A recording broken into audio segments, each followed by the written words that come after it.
Hi folks, my name is Pamela.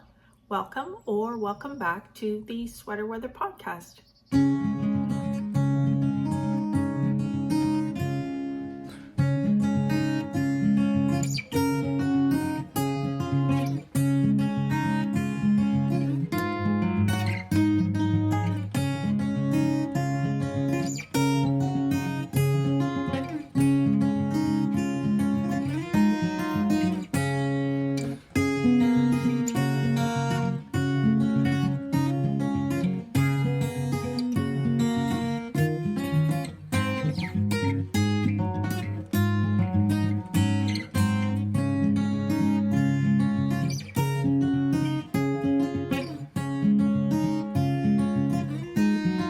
Hi everyone, and welcome to the Sweater Weather Podcast. Today is Friday, June 21st, and it is, although it's not sunny out, it is a lovely day in my estimation.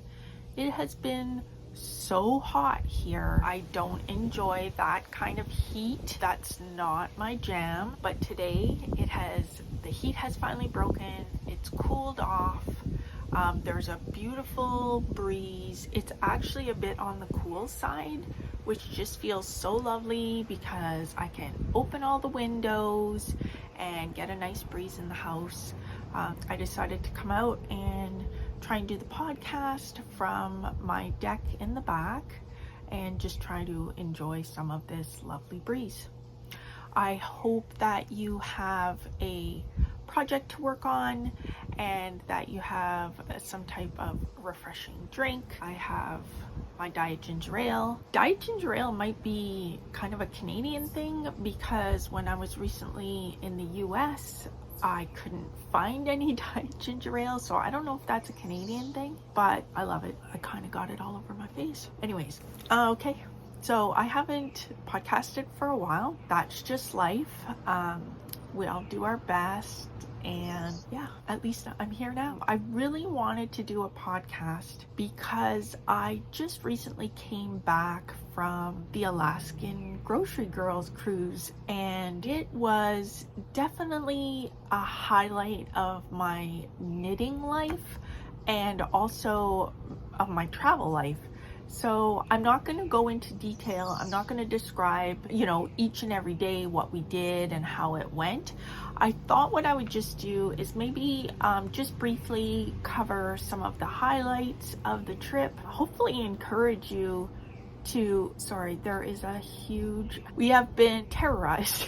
I'm going to say terrorized. That might be her hyperbole, but it feels that way. We've been terrorized by these huge European hornets, and they're not aggressive, but they're so big. And I'm going to insert a picture of one that we caught, and we wanted to make sure that it was not a murder hornet for many reasons. Murder hornets apparently are very aggressive, and they can decimate a beehive within 24 hours. So we wanted to make sure that was not something that we had around our home. So we did find out that no, they're not murder hornets, but they're European hornets. They're very close to as big as murder hornets, but they're not as aggressive and won't attack a hive and decimate a hive. I do think that they do sometimes prey on honeybees, but they can't totally wipe out a hive like murder hornets can. Anyways, we put up some of those paper, they almost look like paper lanterns, to try and discourage them, but I do occasionally see them flying around, and they are very disconcerting. And when they fly close, you can actually hear them. They sound like I want to say hummingbird. The way a hummingbird beats its wings, the murder hornet has a similar sound. So yeah, it's a little bit scary. Anyways, I just saw one. It flew away. We're good now. I will continue with my discussion of the Grocery Girls cruise. And I'm going to talk about some other things too. So the cruise took place at the end of May, and it went from Seattle, Washington, up to Juneau, Alaska. We stopped there, and then it came back down the coast, and we had some stops along the way. So because I live closer to the east side of Canada, my husband and I flew to Edmonton. No, we flew to Calgary, and then from Calgary to Seattle. So I would say the highlights of the cruise definitely were meeting Tracy and Jody from the Grocery Girls. A lot of people have asked me what they're like in person, if they are as charming and bubbly and friendly as they are on their podcast, and I can say without reservation 100% yes. They are as lovely in person as they are on their podcast. Also, a highlight was meeting Hohi Locatelli and her husband Charlie. We did have dinner with them one night, so there was a section of the dining room that was put aside for the knitters, and there were 90 of us on board. The cruise ship held around 2,000 people, and not 90 of us were knitters. And then for dinner, we would all eat together, and the people who organized the cruise made sure to shuffle us around so that we were eating with different people every night. We got to meet different people and interact with different people every night, and that was wonderful. We met a lot of people from around the world, a lot of Canadians, a lot of Americans, and then there were people from Australia and other places as well, and that was really fun. And then we also met Alexa and Emily from Tin Can Knits, and again, just as lovely as you would think. Yeah, so I would say meeting all of those people was a highlight of the trip. Not any less lovely was being able to meet 90 other people that are as passionate about knitting as I am. So I do know other knitters from my local knit nights at the yarn store, and I know other knitters that maybe I've just met online or through Instagram. But the people that were on the cruise, I would say most of them, if not all of them, are as passionate about knitting as I am. They are able to talk about, without looking things up, they were able to talk about different patterns and different designers and different podcasts, and it was like we spoke a common language, and that's not always, that kind of interaction isn't always available to me, because I understand that not some people just, it's a hobby, they do it in their spare time and maybe aren't as enthusiastic about it as I am or as into it as I am. So this felt like really cool in that like I said, it felt like we spoke a common language that maybe other people don't speak. So that was really neat. And my husband came with me. And because the cruise was not only for knitters, there were a lot of things for him to do while I was busy in the classes or that type of thing. He always felt welcome amongst the knitters, and there were definitely like other spouses there as well. I would definitely say that this cruise was a bucket list trip, not just for the knitting and the classes and getting to meet such interesting people, but also because of the gorgeous scenery and getting to travel to a part of the world that I didn't even realize was on my bucket list until I got there, and was so blown away by the wildlife and the scenery and the people and the history. And I'm so glad that I took the opportunity to go. One of the big highlights in terms of the trip itself was being in Glacier Bay National Park, which is one of the US national parks. So the area is a protected area. Only 2 cruise ships are allowed to go in Glacier Bay National Park per day, and only one at a time. So one will enter the park, spend some time circling around the park in the bay, and then leave, and then the next cruise ship will come in. The reason that's done, of course, is to minimize the impact on the environment. And within the park, from the ship, without leaving the ship, you're easily able to see bald eagles, sea lions, porpoises, whales. Like, it is absolutely stunning. And not to mention, you see the glaciers. There are multiple glaciers, and we had the opportunity to see one of the glaciers calve several times, which means a piece breaks off and falls into the ocean. The glaciers, even though you can't see them flowing, because it's at a very slow, it's ice, so it's very slow, the glacier flows down the mountain, and when it gets to a certain level, it will crack and break off and a piece will fall into the ocean. So that was really great to see, and we were so lucky. We had beautiful weather. It was a gorgeous sunny day. People were out on the decks. I personally was up in the crow's nest area of the ship. That is definitely another highlight. The knitters in our group had a cordoned off area of the crow's nest every day. I think it was from 3 to 5 and then again from 10 to midnight. So the crow's nest is on the top level of the ship. It's right at the front of the ship.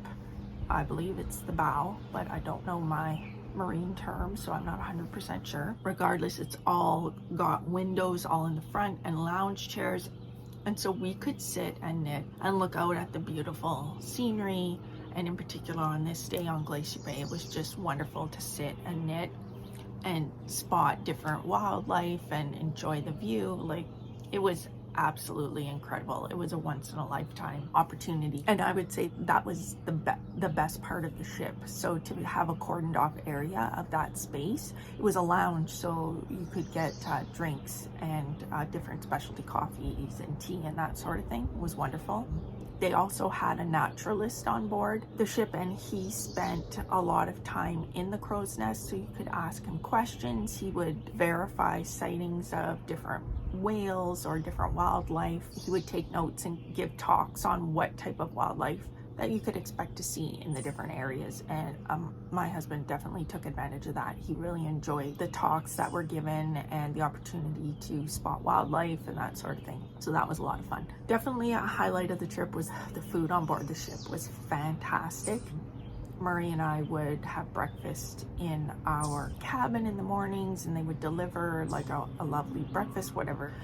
There was a menu to pick what you liked. I think just having the coffee served in the morning was wonderful. We had a veranda room so we could look out and see the view. Because you're so far north, the sun rises really early in that area, so the sun would rise at 4:15 in the morning. So if you got up any time after that, you had a nice view outside. And then of course in the dining room, beautiful, wonderful food.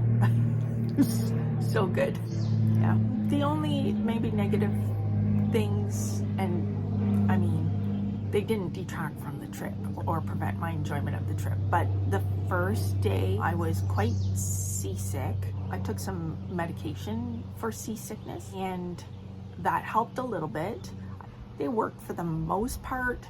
I was worried that the whole trip was going to be like that because I didn't feel my best, but it was just that one day. Now, no, I had never been on a cruise before, but knowing this, if I were to go on a cruise in the future, I would definitely speak to my doctor ahead of time and get one of those patches that I could wear in case it was a little rough. I think the reason that first day was rough is that we were more in wide open waters, and that the rest of the time we were really hugging the coast or going through straits. So the rest of the trip was very calm, and I had no further issues with that.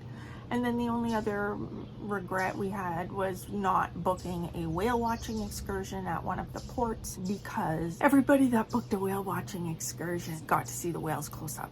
I don't think there was one person that didn't see whales on their whale watching excursion.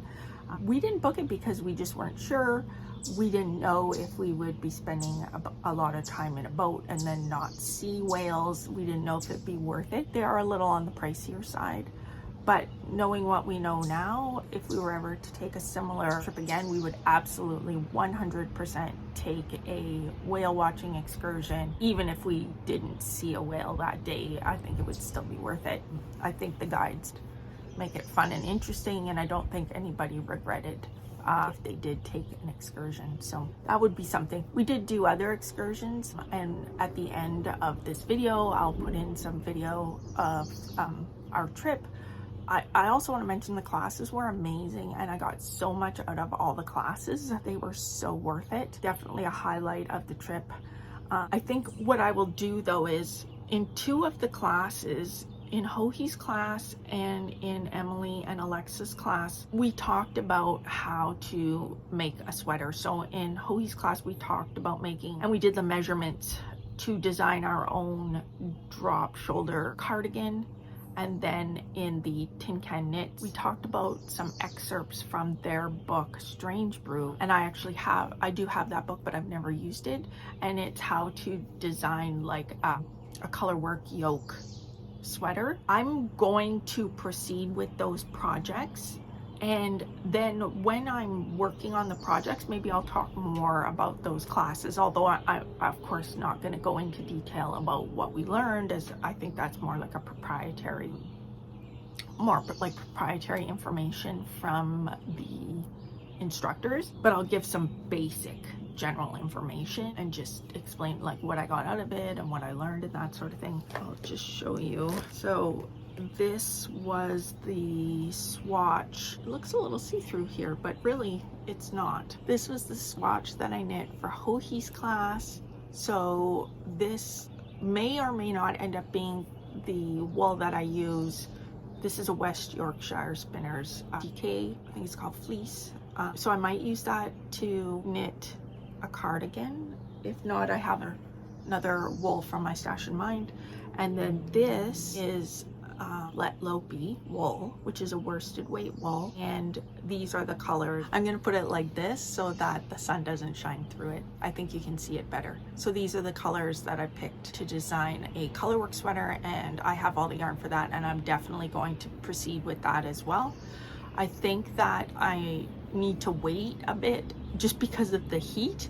I don't think I want to work with worsted weight wool over the summer, so come fall then I'll spend some time. When we arrived and registered, so the very first day that we got on the ship, when we arrived and registered, we were given these swag bags, which I love. If that's not so cute, I don't know what is. And they had all kinds of great things in them. They have this really nice notebook, and it says on it, Grocery Girls Knit Alaska, and it's a little picture of a ship, and it's got space to write things. We got this really nice sock ruler, very useful, so many cute things. This is a, what is this? This is a little pouch. I'm going to hold it up close and hopefully you can see where it says Grocery Girls Knit Alaska. So it's a little zipper pouch, keep knitting notions in. I bought this myself, but I thought it was a nice, I want to be able to keep little knitting notions in this as well, and because it's got whales on it, I thought it would remind me of my time in Alaska. So I bought this, I think I bought this in Ketchikan, Alaska. They also gave us pom-poms, cute little pom-poms. This sticker, this is so cute. I don't know if you can see that. That's like to clip on to like a project bag or something like that. It says yarn, little happy faces. I got this, which was very helpful. So this was like, we all got these. It's magnetic and it has your name on it, and it's got like knitting stitches. There, you can see it. It's got knit stitches on it. I can use that definitely for other things that I attend. A little thing of soak. A Knit Alaska measuring tape. And then this didn't come from the Grocery Girls, but so Lucy Ann Stoop, the front porch knitter on Instagram, gave us like her little business card with a little stitch marker on it. So cute. Anyways, it was fun to get all of that. So we also received a skein of yarn and a mini skein from Jody, because she has her yarn dyeing business, Frankie Gray Fibers. So she gave us a really nice skein of yarn and a mini skein, and I haven't decided what I will do with it at this point, but someone already made a really nice hat. So before I went on the cruise, I wanted to knit a pattern by Joji Locatelli. Even though I have tons of her patterns saved in my favorites, I haven't actually knit anything of hers. I've long admired, like, there were so many people on the cruise wearing Elton cardigans and sweaters, and that was absolutely gorgeous. I really believe that I need to make myself an Elton cardigan. Just so gorgeous. Anyways, we all know she has so many beautiful patterns. So I decided to make this one, which has been in my favorites for a long time. This is the Pure Joy shawl, and I originally saw this when Leanne from the Knitty Stew made one, and I loved the length of it. I love the fact that you could use two kind of different yarns, and I thought it was a great way to use up some special skeins, and it's a really nice length. So I'll just show you what it looks like when you wear it. I love this length. It's like not too bulky. Yeah, I like this a lot. And I like that it has the two different, like you could use two yarns that are close or two yarns that are just completely different to get a really neat effect. And then you still have these long tails. Because it's made out of fingering weight yarn, it's actually like a nice summer, sort of summer weight scarf if you were out on a cool evening, or even in the fall or the spring to wear it with your coat. I'm definitely going to make more of these. I already have one in my queue. I already have the yarn picked out for it, but I really love it. I think it's a great pattern, so easy to memorize. I went off the rails a couple times and just fudged it. It didn't matter. Yeah, I was off in my stitch count. It didn't matter. It didn't matter. It still turned out great. So I really love that. The yarn that I used for that, so it's 2 fingering weight yarns. This bright color, sorry, another giant hornet. This bright color is Pineapple Coast by Pineapple Yarns in their Lanny sock base. And I got this a few years back when I ordered their advent calendar. You could add on an additional full skein, and I did, and this is what I received, which is absolutely gorgeous. And then with it, with this grape color, is Emily C. Giles Merino sock in the colorway Thistle. I had seen this online a while back and ordered, and I just liked the color, so I went ahead and ordered it. So I'm very happy with that. So everybody that was part of the knitting group on the ship, we all had projects, of course, and it's kind of hard to pick a project to bring. When you're going on a knitting cruise or a knitting retreat or anything like that, everybody brought their favorite knitted items and wore them every day. Sometimes it was warm on the ship, so, you know, we couldn't have them on all the time, but an Alaskan cruise is actually the perfect place to bring your knitted items, right? Because when we would go on our shore excursions and go into the different ports, it was just the perfect place to have like a nice knit sweater. Having said that, so we all also had projects on the needles. I was amazed at how much some people were able to accomplish. One of the projects I brought was this. So this is the Manhattan hat by Tori Yu.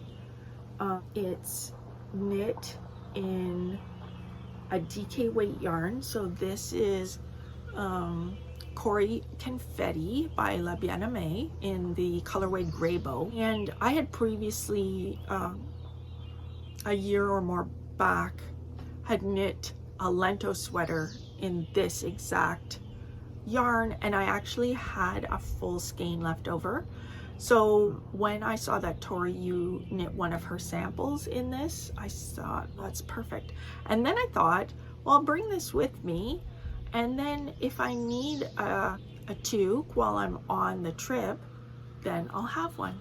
Except, so I did not realize, let me just say that I did more talking than I did knitting. So it was just so interesting to talk to my fellow knitters, and I would be chit-chatting and I would make mistakes on my decreases, and that was mainly where I would make my mistakes, because prior to that it was just knitting in the round. I had already cast it on before we left, and I did use the alternating cable cast on to give that nice, to give it a really nice edge. I don't know if you can see that. I'll cover my eyes and then there you go. So yeah, it gives it a really nice rolled edge. It's so much easier than any other type of cast on that gives you a rolled edge. The alternating cable cast on has become like my favorite cast on whenever I'm doing ribbing. But I did this section probably 4 times because of my chit-chatting, which was wonderful. Like, I wouldn't change it for the world, but I didn't get this done as fast as I thought I would. So I did get it done on the ship, and it's so cute. It's too hot to put this on right now, but I'll insert a picture of me wearing it. I think it's super cute, and I know I'll get a wear out of it in the winter here. Always lots of time to wear toque.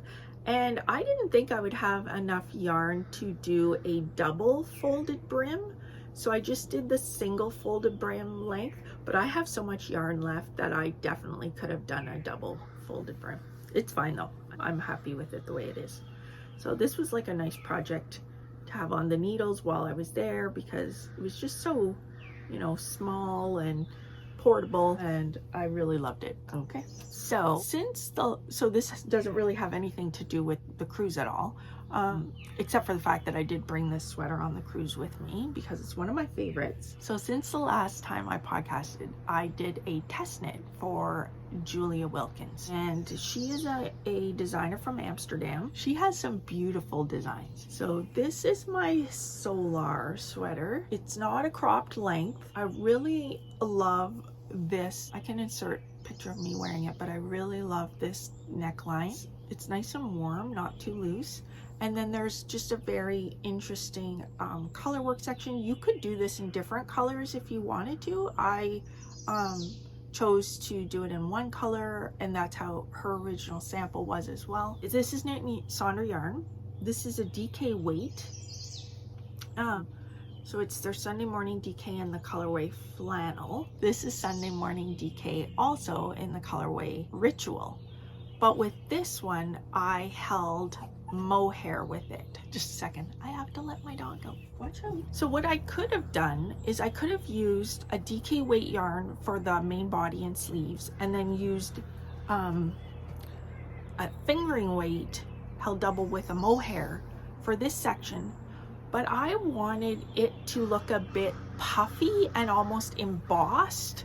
I wanted it to look a little bit like it was kind of puffing out, but it kind of sticks out just a little bit. So it gives it kind of like an embossed appearance. And that was my goal, and I really like the way that turned out. So yeah, I'm really happy with that, and I took that on my cruise. And then another sweater that I took on my cruise that I finished since the last time I talked to you is this sweater. It's called Sonderbar. It is also by Julia Wilkins, and it is also knit in Sonder yarn, in Sonder DK yarn. It's the Sunday Morning DK. This is the colorway Outline. So just as a comparison, so this Outline is, I believe, they're non-dyed yarn, and then this is just a, I don't even know if you'll be able to see it, but it's just a touch warmer. So this one's Outline and this one's Flannel, and it's just a touch warmer. I again loved the neckline. I will use this neckline for other sweaters that I knit. I love the way it turned out.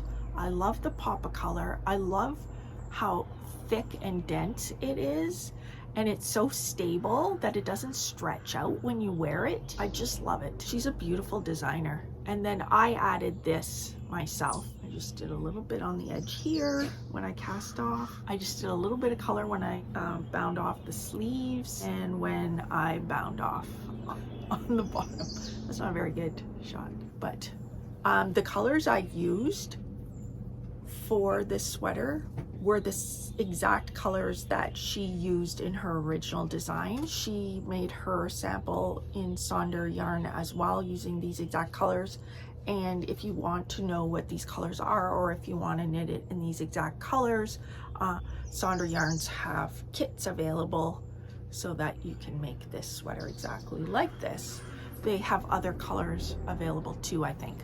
I wanted the originals, so I'm not sure, but so I'm super happy with this.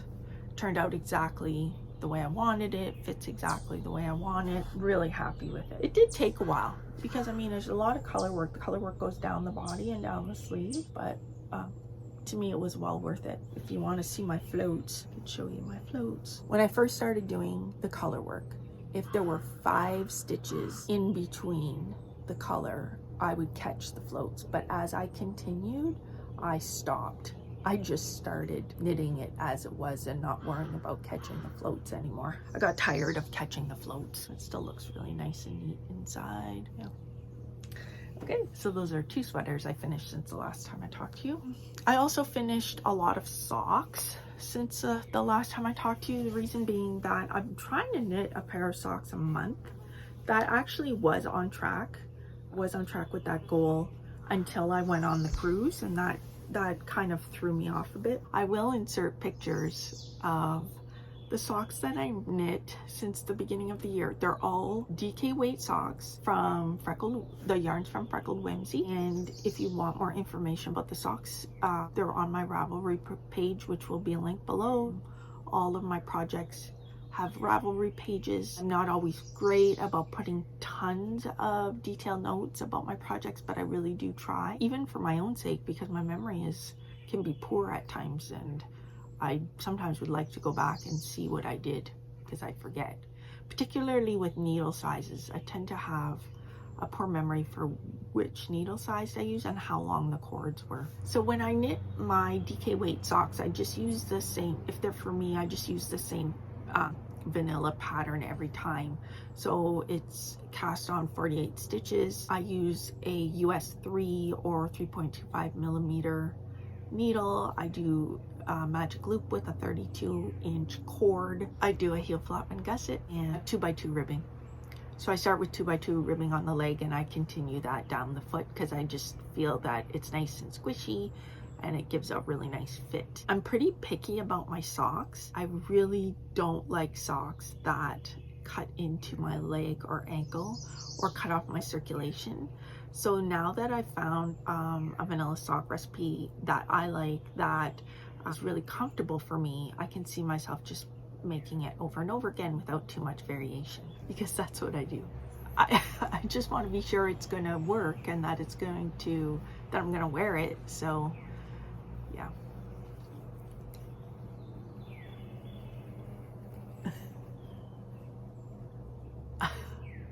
I'm distracted by the giant hornet again. I think you just probably saw it fly by me.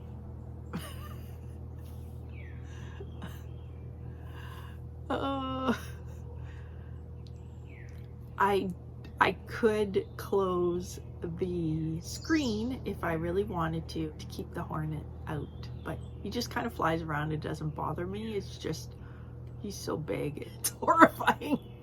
Horrifying. Okay, what else am I going to talk about now? I think I should talk about failure on my part.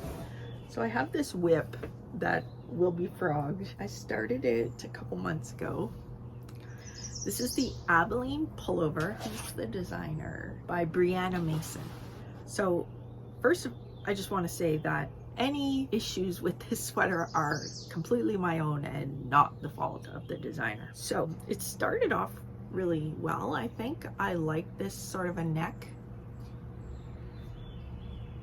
It's really interesting the way the stitches kind of, based on her design, the stitches kind of curl around. It makes a really neat finished edge.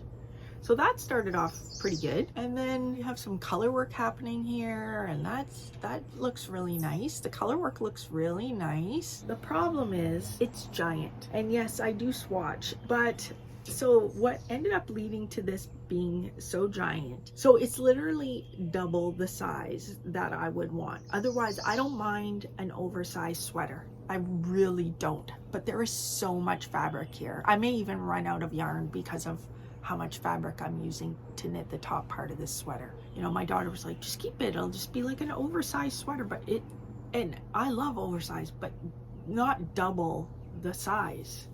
I'm already in the plus size. I don't want a double size. There's just so much fabric. So, okay, first things first. So the designer recommended going up a needle size for the yoke color work. You may hear some yard work in the background. I hope it's not too loud or too disturbing.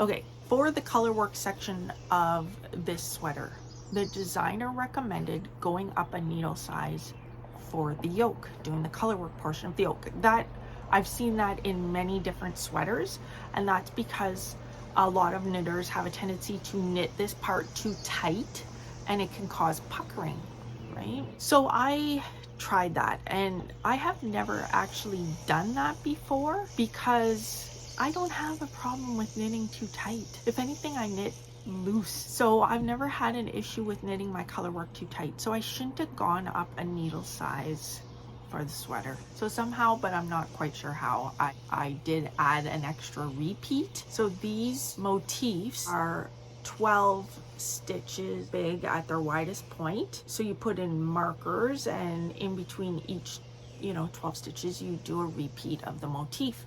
Somehow I had an extra 12 stitches in there, which is a lot, especially if you're knitting at a bigger gauge. So I added an extra motif. And then thirdly, when I got past the colorwork section, I forgot to go down a needle size. So basically I have to frog it. I have to frog the whole thing. It's my fault. When I re-knit it, I will be definitely going back down to the normal needle size. I will make sure I do not add an extra motif, and I think it will turn out to be a much better fitting sweater. So I'm not sad about it. It's a lesson learned. I'm maybe a little sad about it, but I'm not super sad about it. It's a lesson learned. It's definitely like way too big. I like the way the neck turned out. So when I frog it, I may leave the neck portion and just go back to somewhere up here. I'm not sure. The other thing I'm not crazy about is I'm not crazy about the yarn that I chose for the color work. So let me show you what it looks like. So this is Manos del Uruguay Marla. So it's a DK weight, and it's a color changing yarn which has similar sort of properties to like a spin cycle, only at a much lower price point. The thing is, the reason why I don't think it's working, there's a couple of reasons why I don't think it's working for this motif. Number one, the color of the yarn. Okay, hold on, let me just, so this is the yarn I'm using for the main body of the sweater, is West Yorkshire Spinners Fleece. It's a blue face Leicester. It's a DK weight. It's 100% wool, and it is in the colorway Umber. It's lovely. It's like a rich chestnut color. Like, it's gorgeous. I don't know if you will see how great it is on camera, but it's really lovely. I think it looks darker. I think it looks like almost like a dark chocolatey coffee color when it's got more of a, actually like a reddish tinge to it. Anyways, the reason I don't think these are working together is because there are elements of this in here. So what ends up happening is the motif doesn't pop as much as it should, because it ends up kind of blending together a little bit. It's not horrible. Like, if I had finished this sweater, if it was the right size, I would still like it and I would still wear it. But now that I know that I'm going to redo it, I think there's a good chance that I'll use a different yarn for the color work. Yeah. Okay, so enough about that. The last thing I will talk about is my whip. So I started this project before I went on the cruise. I thought it would be nice to have a t-shirt, a knit t-shirt on the cruise in case it was hot, but I didn't actually finish it before I left. So this is the Mid-Ocean Tee by Beth McDonald Stone. And if you're wondering what this is, it's a lifeline. So you can see that it's got a really pretty diamond lace pattern happening. It's a raglan t-shirt. She did not have this other color as part of the pattern, but I just added it. I wanted a little pop. So I used this ochre color, and I used this color, which is like a tomato red. The yarn I'm using is Concept by Katya cotton yarn. So I was actually really struggling with this lace pattern. Again, this is not the fault of the designer. Lace is not my strength. I would say color work is more my strength. I knit a lot more color work than I do lace. I kind of avoid lace actually. Anyways, but I really wanted this t-shirt. I saw Kelly and Noelle from the Knit Chat Cafe knit this t-shirt, and I really liked the way it looked, and I thought the lace would give it some airiness, make it a little cooler. I like the fact that it was raglan. I like everything about this, except I struggled with it. No matter how, once I got to a certain point, no matter how many times I tried, the pattern would not work out. The counts weren't working.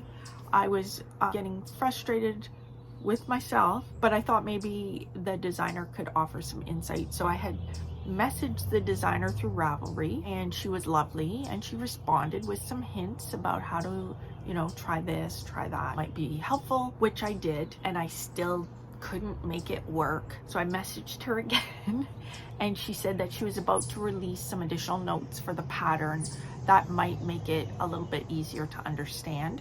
So I put it aside. I don't know what that is. I think it's chipmunks fighting or birds. I don't know what that is. Anyways, she was lovely and I was just this crazy person messaging her. Well, turns out Beth McDonald Stone was on the cruise.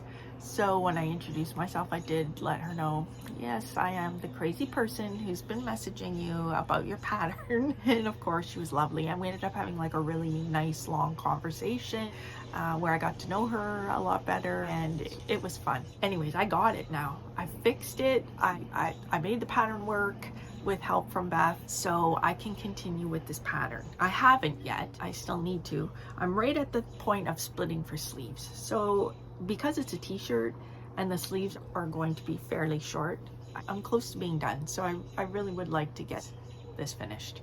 So I hope by the next time I podcast, I'm able to show you a completed mid-ocean tee. Yes, so, okay. So I'm pretty sure that's all I wanted to talk about today. I'm just checking my notes here just to make sure I haven't forgotten anything, because I do have a poor memory. I like to make notes. Anyways, hopefully it won't be as long of a time before I'm able to podcast again. But in the meantime, take care, happy knitting, and we will talk again soon.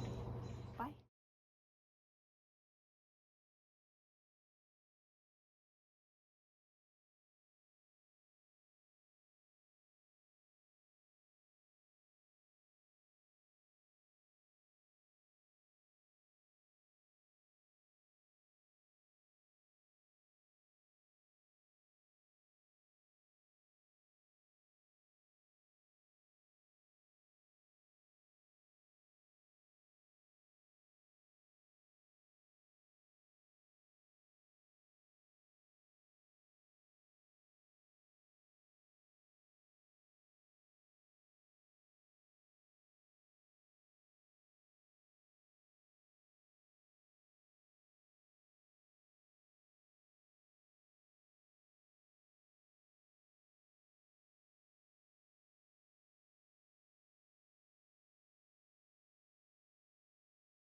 Damn.